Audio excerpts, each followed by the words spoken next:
All right, let's go 100 proofs the earth is flat off memory while juggling solid steel balls. Second law of thermodynamics, Newton's third law of motion, all the gas laws, abyssal planes take up 50% of the ocean's floor, accelerometer in your phone proves we're not moving, Ares failure, Elias effect, airplane level flight, the FAA trains pilots on the target generation facility. That's a flat, non-rotating earth, and they negate a gravity vector. Then you have the attitude indicator inside the airplane. If you're going around a globe, the gimbal base would shift its orientation around the gyroscope. Then you've got ancient civilizations. Angular size of Mercury would be impossible to see on the heliocentric model. Astrolabes, astroarchaeology, lining up giant megalithic structures with the sky. Astronauts should not be drowning in space. The AE map is used by the USGS to calculate distances outward from the North Pole and to map Antarctica. Barre de Crens, world record photograph. Bedford level, famous test over a 6-mile canal. The Bible says the earth is flat, non-rotating, it doesn't move, it's immovable, it will never move, it's on foundations. The black swan destroys the physical geometric horizon. Bridges would have to account for curvature, they don't. Building walls would be leaning away from each other, they're not. Then you have buoyancy and density, that's all you really need for gravity. Then you got canals, cannons, the Canadian Geodetic Survey. Cavendish is not a real experiment. Crepuscular rays from the sun, anti-crepuscular rays from the sun. There's no Coriolis. Daytime full moon. Dynamo thresholds never been reached. Ask Dan Lanthrop at the University of Maryland. The EQ mount. The equinoxes. Fauna and flora is drastically different in the north than it is in the south. Frozen lakes have been tested. They're not curving. Fluid static state, large bodies of water at rest are level and horizontal. Doesn't matter what the shape of their container is. And you need a container. A ball is not a container unless you put the water on the inside or you flatten that ball out and pour the water in a bowl. So, geographic range table from the US Coast Guard lists distances from sea level that you can observe things. No curvature. The gravitational anomalies. Gay-Luss-Sachs law, Charles law, Boyle's law, the unified gas law. Then you've got Occam's razor, Olbiter's paradox, Operation Fishbowl, Operation High Jump, Operation Dominic, Operation Manhigh, Project Mockingbird. Then we've got, what else do we got? Sagnac.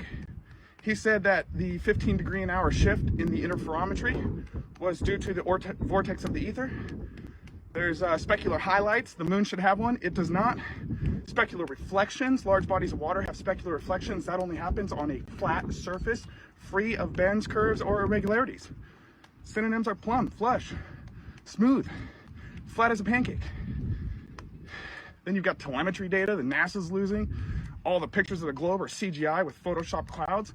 Astronauts and their hairspray and their wires and harnesses. They're ghosting out of screen. There's bubbles in space. It's all fake. What else we got?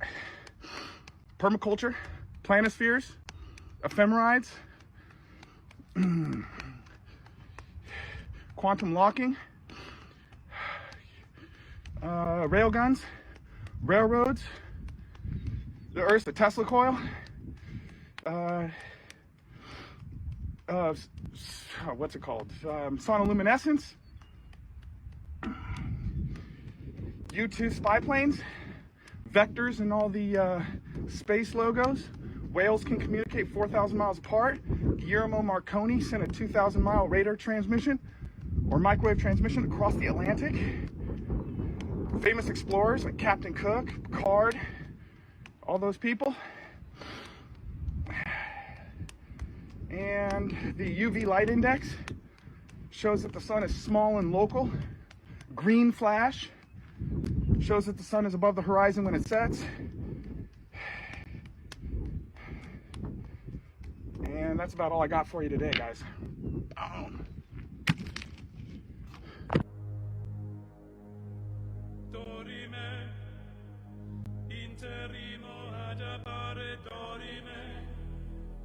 Ameno, ameno.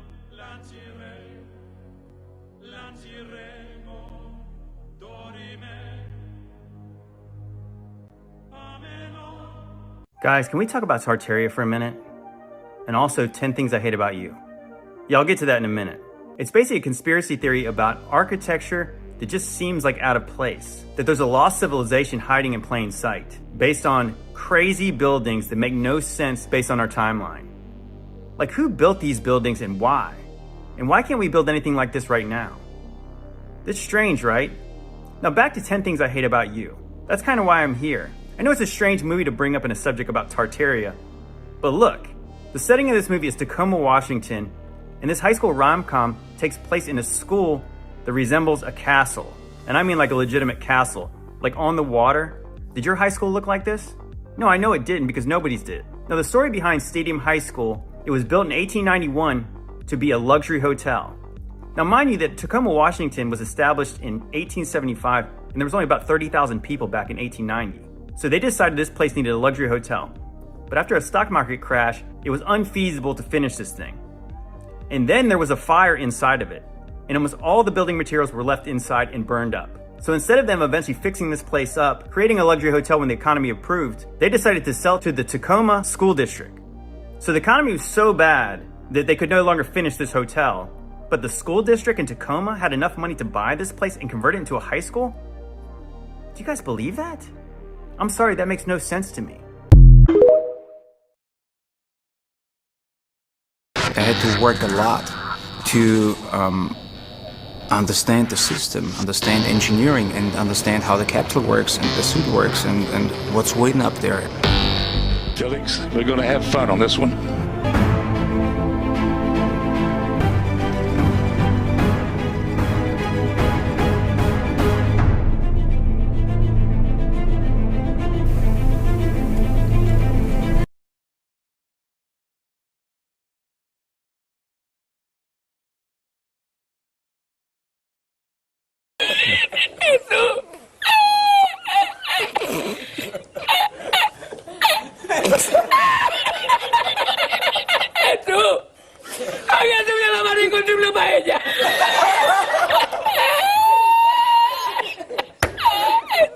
Y la encontré porque estaba la paellera agarrada metida entre las piedras de chipiona del faro. Y cuando entro en el restaurante me ve el cocinero con una paellera y adentro la vende paellera. That stuff is flat.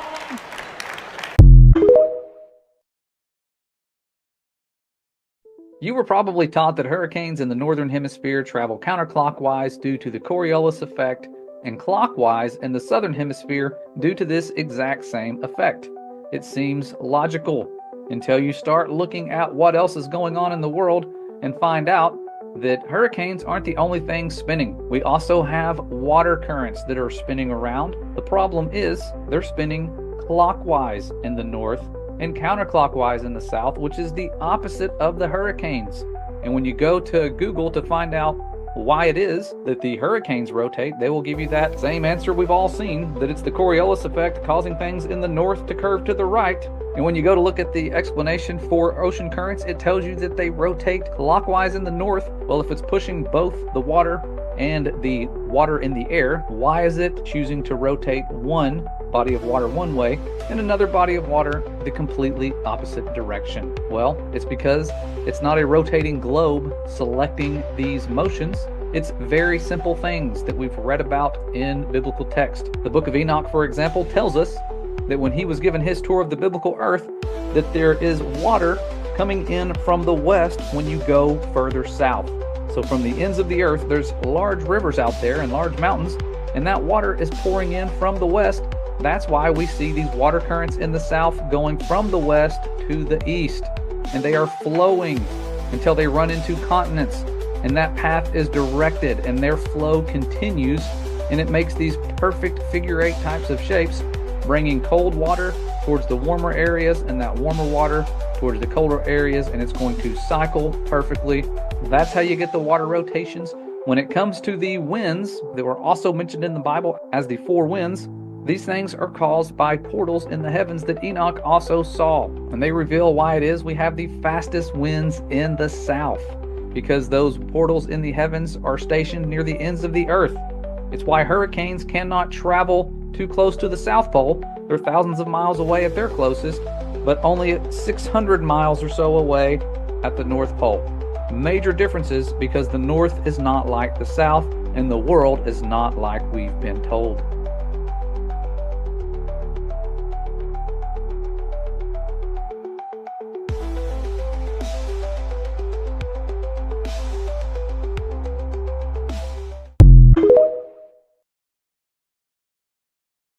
Guys, I think I got good evidence of a cover-up of San Francisco's real history. Check out this video. Back in the 1930s, almost all of San Francisco's dead were moved to Colma. It's been illegal to bury dead bodies in San Francisco for over 120 years, and lots of families couldn't afford to have their gravestones moved down south. So the ones that were left behind were inherited by the Department of Public Works and used for infrastructure projects around the city. I'm going to see if I can find some, starting with Buena Vista Park. The gravestones were used to line the rain gutters all up and down the main path. Aha! Found one. Okay, let's see what I can read. D, probably for died on the 22nd, 18 something. Maybe they lived to be 52 years old. Oh my god, found another one. It's in memory of someone. The second, possibly a last name starting with ST.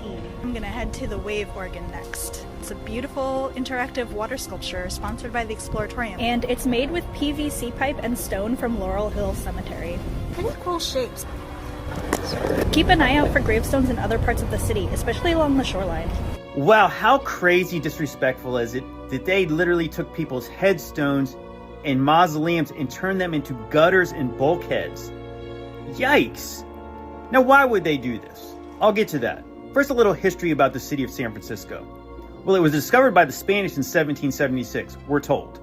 Also, nobody really lived there until about 1849, so basically the early 1850s. You know, have you ever heard about the 49ers? Yeah, so people went out west in order to find gold, we're told. In 1848, there was like 1,000 people in San Francisco. And by the early 1850s, there was a lot of people. But what this woman just said was, they haven't been able to bury bodies in the city of San Francisco since basically 1900. So think about that. So the city was basically new in the 1850s, and by that first generation of people to die, they were not allowed to bury their dead in the city. Does that make any sense? So what's the deal? Well, as I told you, 1776, supposedly San Francisco was discovered by the Spanish.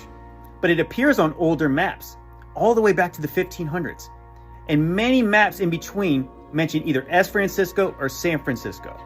So now, why would they disrespect people's graves and mausoleums like that? What if one of those headstones or mausoleums had a date on there that was pre-1776? That wouldn't fit, would it? So is that possibly why they would do something so disrespectful as to take somebody's grave and turn it into a gutter? Yeah, I think so. What do you guys think? When people say the earth is so big you wouldn't feel the movement, that makes absolutely zero sense to me. Not only would you feel the movement, but you'd probably also notice that we were moving. You'd feel it, you'd see it, you'd witness it, you'd experience movement. And there's no experience of any movement. We're not moving. It doesn't seem like we're moving. It doesn't feel like we're moving. It doesn't even look like we're moving.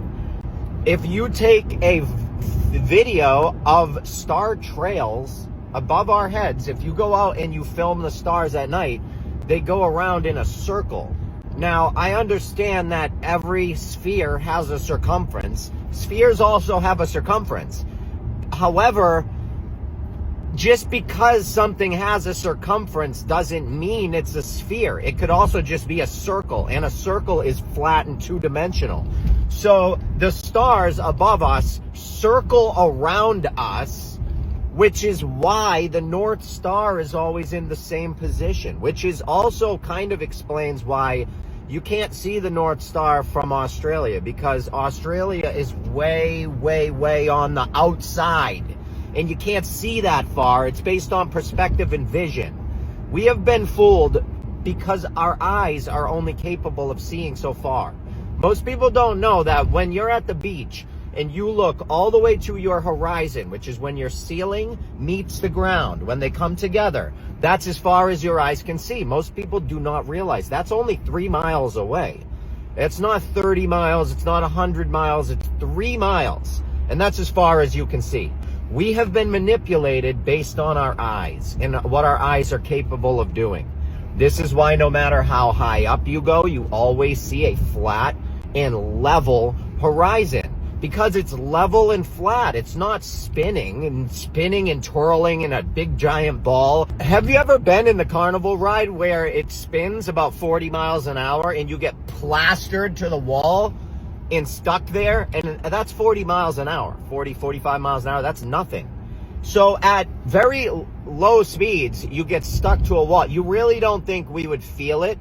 Okay, 1,000 miles an hour at the equator, fine. The Earth is huge. You wouldn't feel that. Whatever. It's like a giant... You ever been on a spinning dance floor where it spins so slow? It's a big dance floor.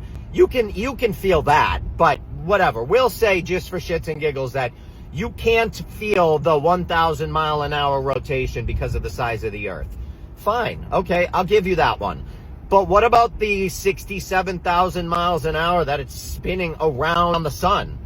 What about the 500,000 miles an hour that it's zipping through the galaxy, never to return to the same spot? What about those? You don't feel any of that. That's weird. It's weird that star trails look perfect and go in a perfect circle, but somehow we're going around the sun almost 70,000 miles an hour and we're blasting through the atmosphere, 100,000 miles an hour, blasting through the universe. It's so incredibly silly to me. I mean, look around. Do you feel like you're doing that? No. You're probably not. I mean, it's pretty obvious. Sundials, they don't work on a moving ball. They just don't. And a sundial is like the oldest way to tell time in the world. So, I mean, you can't use a sundial on a ball that spins around. I don't understand why people aren't getting this. Okay, what? Oh, where's the water go then? Dude, water finds its level. And then if there's higher elevation, you're gonna have the water find its level. It doesn't climb up walls. Rivers don't go uphill. Which is why the Nile River, the longest river in the world, and it flows from the south to the north, which essentially means, because it's thousands of miles. And when I say this to people, they just don't get it. That means that the Nile River flows thousands of miles up a ball.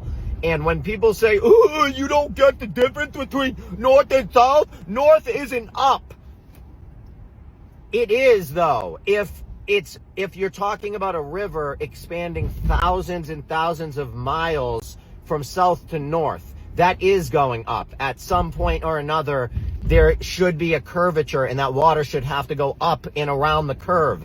8 inches per mile squared. Okay, that's the your science god, Google. That's what they say the curvature is. So I'm not sure how you get thousands of miles of river going up.